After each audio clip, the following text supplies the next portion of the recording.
in our discussions with our industrial collaborators as well. We talk about big smart data sets as well, and it is starting to find its way into that materials selectivity. As you get to the afternoon sessions and you start to really talk about applications within the geek, you'll start to see a much more deeper understanding of those complex blends of 2D materials that Kostya has been alluding to in around the modelling. So we'll have a little bit more insight. We want to invite our next speaker up. Is Dan from INBRAIN. Thank you very much, Dan.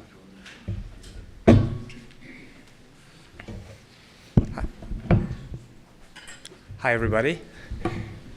I'm Dan Gnansia. I'm working for INBRAIN, and would like to thank the organizing committee for letting me the opportunity to show you how we are using graphene to define new standards in healthcare. So what does it mean to us? So of course I'm going to talk to you about graphene, but firstly I would like to talk to you about the brain.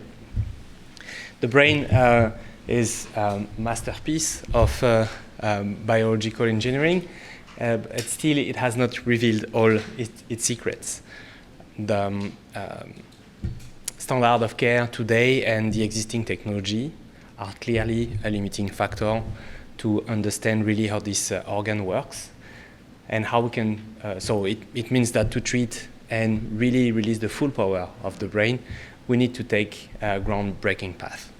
So let me show you a bit of an order of magnitude. This is a brain from a zebra fish, has been fully decoded. So this is more or less the state of the art today, thanks to existing technology.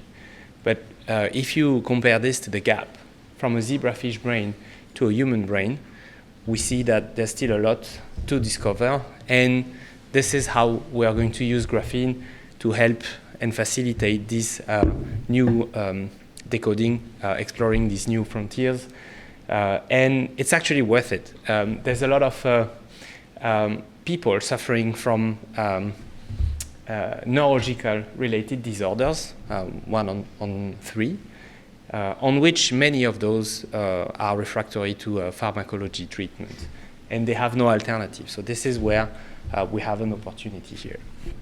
And the cost for society of these neurological disorders in Europe and US exceeds the cost of cancer and cardiovascular issues, for example. So a big opportunity here, and I would like to start with the state of the art. The standard of care is platinum iridium. That's what we are using today in standard of care. And with these, and it's already producing very good results. I don't want to, I don't want to blame platinum iridium, of course. And if you look at the standard of care today, do I have a laser pointer or something? No, I will do like this. So if you look at the standard of care today, here you see X-ray with a deep brain stimulator. So this is actually standard of care. You can get one here at Manchester Hospital, for example, if you need one.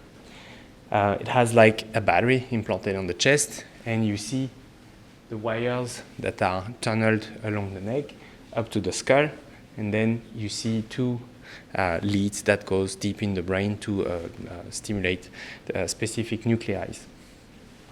We can actually see the electrodes. We can see that on each of these leads, you see 4 electrodes. So it's 4. Sometimes this electrode can be segmented. So it's in practice, it's 4 to 12 electrode maximum with this device, and it's already producing quite good outcomes. So I would like to show you this video briefly.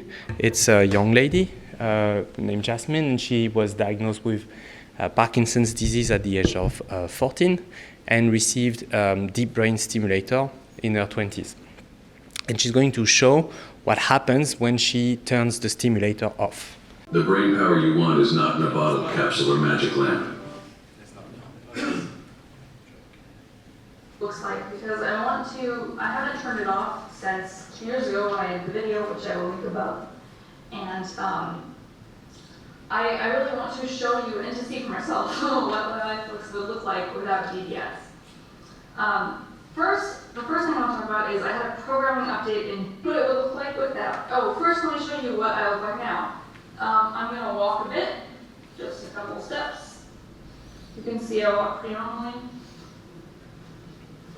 Maybe walk backwards. I move really well. I can touch the floor. I can raise my arms, and tap my fingers, and stand on one foot. I can tap my foot, and tap and stand on my feet. So let's see what DBS is like with or without DBS.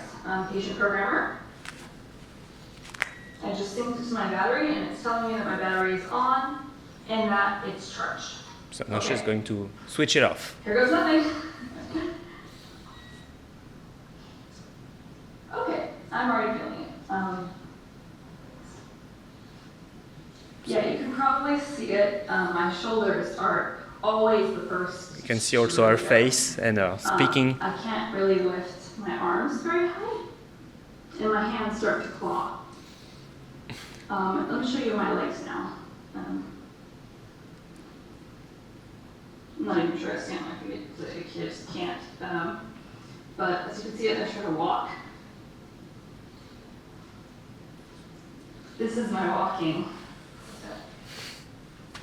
Maybe that's on. I couldn't walk. I can't walk.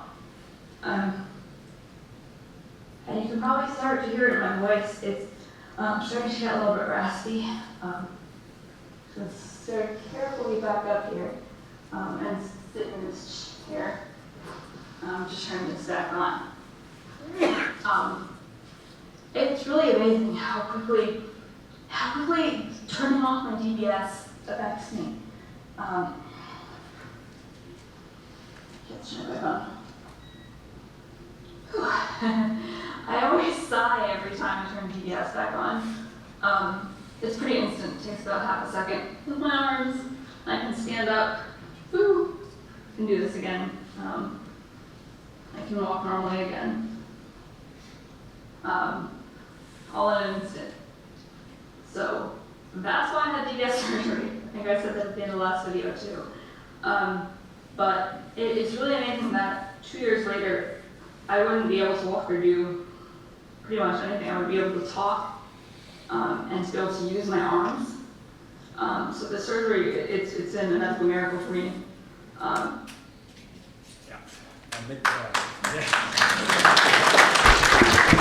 Thank you. So a medical miracle, actually that's it, and it works. It was fantastically good for that lady, but sadly, it's not working for everyone. This technology has a lot of limitations. It has low adoption because of this invasiveness. It has low reproducibility. Many patients are not benefiting from it. We cannot really measure the benefits. The personalization is limited as well. These stimulators are providing 24/7 same stimulation with no control adjusted to the real needs. And there are major occurrence of adverse events related to the surgery and related to the stimulation itself. But it's a great start. It works. So now how can we bring that to the next level with graphene technology? That's our technology. Here you can see on the right the thin film-based graphene interfaces that we're developing at INBRAIN. Here you see a surface electrode for the cortex and deep electrodes for reaching deep nuclei in the brain. So we can provide up to 1,000 contacts, contacts that are 10 times smaller than metals. On the left, you can see state-of-the-art, standard of care.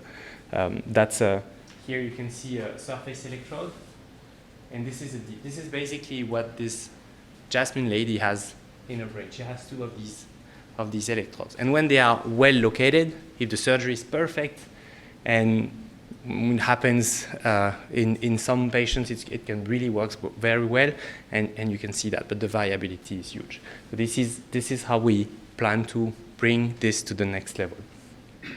Just a comment, some may think that we could provide micrometric electrode as we do in graphene with metals, with platinum electrode, but actually even if we can't manufacture them, they are too small and it leads to huge impedance, which makes impossible to record brain signals and impossible to stimulate because of the charge density. The tissues could not stand it. Graphene allows to make very small contacts with very low impedance, and we are taking advantage of this great property. So how does it work? Here you see the example of the nigrostriatal circuit that goes from the motor cortex to basal ganglia. It's the application for Parkinson's disease.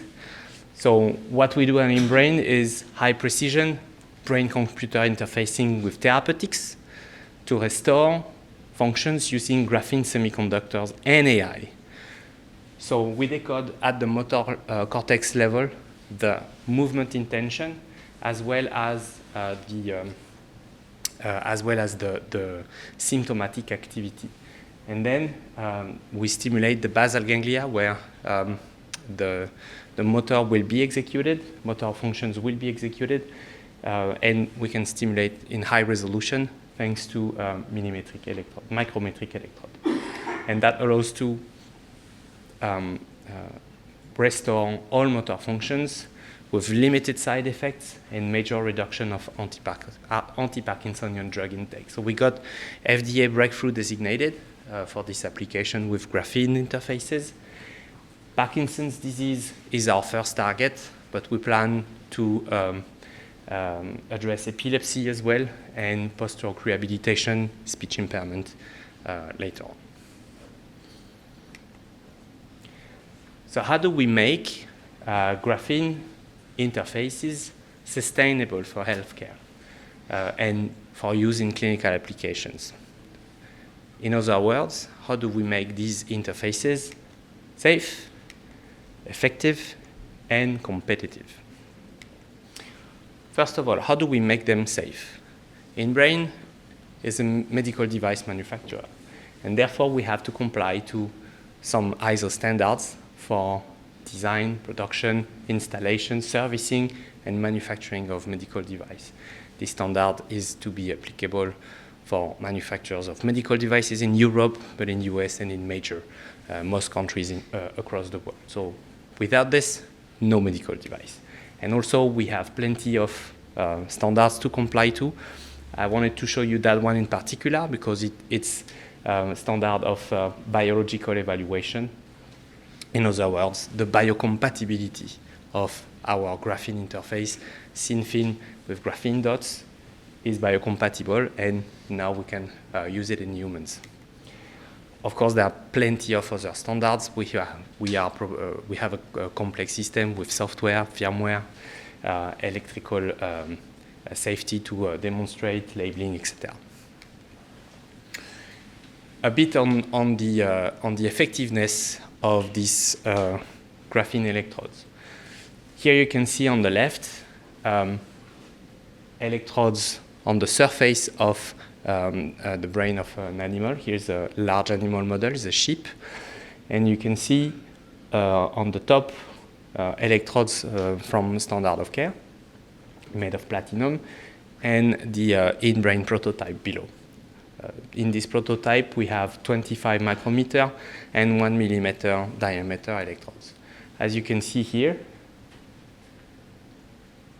the spectrogram of the response is really much towards what happens below 100 Hertz and eventually below 50 Hertz. There's a strong low pass effect. And if we go to graphene, we can see much more. We see this spiking activity of the gamma bonds. And if we go even smaller, we can see the high frequency activity. Also with the spiking, we can, in other words, see the activity of groups of neurons and eventually single neuron firing activity, which makes the decoding of movements much easier. Here you see some simple decoding task. So the electrodes were put on the motor cortex of the sheep, and we stimulated either the chin, the lip, or the nose of the animal, and the idea was to decode from brain signals which of these parts were stimulated. And you see here in red the evoked potential measured with graphene versus platinum. And here the decoding accuracy, even with one electrode. So adding graphene makes it better, significantly better. But thanks to graphene, we can have high density, and breaking the high density brings us almost up to 100% decoding accuracy. We are also developing ultra high resolution interfaces using active graphene sensors. So in other words, is transistor based. There's a video, maybe you can yeah, here. And that's quite amazing how we can actually visualize the brain of these.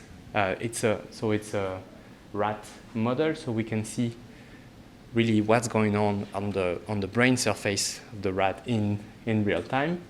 These are two different frequencies. So these are like the medium range frequencies from 1 to 40 hertz, and this is how the infraslow activity, so below 1 hertz and also below half a hertz, is evolving. And for example, this is known to be highly correlated to epileptic activity. So with these super high density active graphene sensors, we can basically detect an epileptic seizure before it occurs. So that's a great advantage that graphene can bring. I would like to show you now an example from a video. So this video is a combination of data that comes from animal models. So these are real data. And I would like to show you how we could apply that to humans and how we are making it towards human activity. So from a brain, we have cortical interface. And you can see here, so these are real data, basically. So you can see a high resolution activity of the cortical surface, and that's a subcortical high density interface. You can see how it works. And when we add here machine learning, we can detect clusters of activities, hotspots, in order to detect, for example, here was the right foot that was moving, and here it's the left one, and so we have the profile of what's a left or what's a right. So that's left leg. So this is how we can detect in high resolution, subcortically and cortically. Here you see millimeter scale what's happening. So that's standard of care. That's exactly the size of the electrodes that are used today in clinical practice. We don't see anything. That's why you cannot get a standard of care detector. This is centimeter, makes no sense. We can see absolutely nothing. So you will see afterwards, we'll be back to micrometric resolution. So back to micrometric resolution. So we can detect, applying the AI, applying the machine learning on this high resolution data. So we can recognize, detect, decode that it's left leg, and so we can provide dedicated stimulation so that the leg can actually be moved, because here we can also detect the symptomatic activity and provide the neuroelectronic therapy to counteract this pathology. And that's the same here for the right leg, with detecting and providing stimulation so that the right leg can be moved.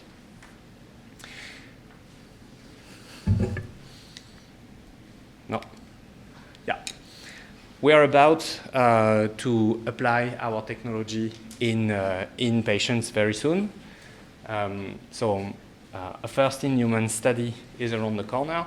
We're about to execute that study a few miles away here at Salford Royal in Manchester, city of graphene.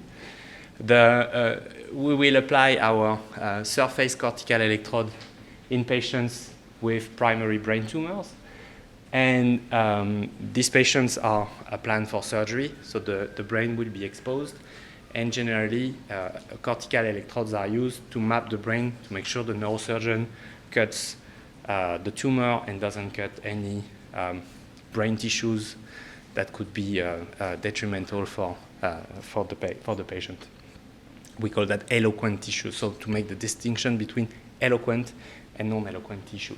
The primary objective of that study would be to evaluate the safety of this device, the safety of graphene on a thin film, and secondarily, we will examine the performance to record and to provide functional stimulation of the surface of the brain, and also the usability, because this interface is extremely thin, and it's quite a change in the clinical practice. So we also need to make sure we are providing devices that are actually usable. Last point that I wanted to mention, we're INBRAIN, but we have a sister company called Inervia. And in that company, we are working towards decoding not what's happened on the brain, but in other parts of the body. For example, here we have a big collaboration with Merck on decoding the vagus nerve. The vagus nerve is connected to many different organs, the lungs, the heart, the liver, the guts, and decoding the vagus nerve could be really helpful to treat different chronic pathologies. A quick word on the competitive landscape.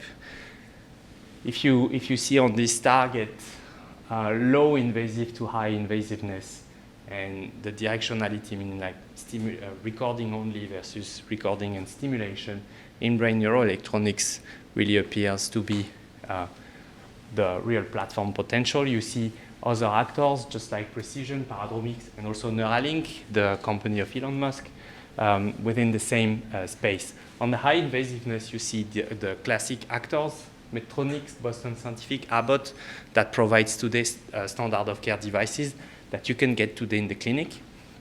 So they are bringing the standard of care, and they set the scene, but they really provide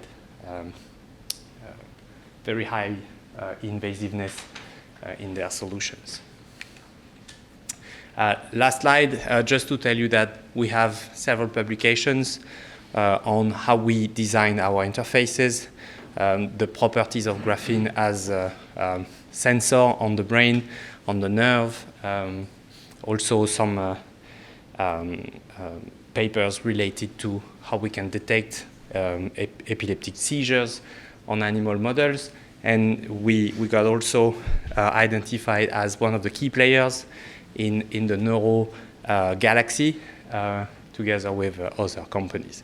So thank you very much.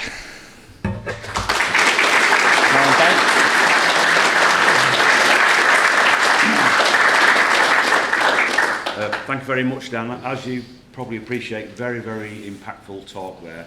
And just go to show you how graphene 2D materials is really starting to have an effect on people's lives, really. We've got a few moments just to take any questions. Joskin? I have two questions. So your electrode array is exactly. So in the electrode array that you show, where do you put the graphene? Do you put the graphene on top of an electrode, or is it just all patches of graphene?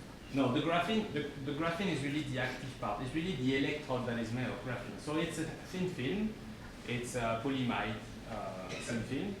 And we have a deposition of, I don't know if it's a deposition or, I'm a clinical guy, so I do not know exactly how we manage, but at the end, we get a thin film with graphene electrodes. Some are 1 millimeter, but that's the largest we do. Most of them are micrometer size. Yeah, but you have a metal array, and then you put graphene on top of it, right? I think the metal below, yeah. Because you don't see graphene there. The graphene is on top. It's just, we're using like a tiny amount of graphene. So it's the active part. So what will be in contact with tissue, the active part in contact with tissue, will be graphene. My second question, you are probing surface of brain, not really inside the brain. We do both. We do surface. For the time being, the first clinical study is on surface electrode, but we are developing also a deep. Because to provide the therapy, you need to stimulate deep. You don't stimulate the cortex. So you have pins, and then you count it will most likely be a thin film rolled around some material so that we can insert.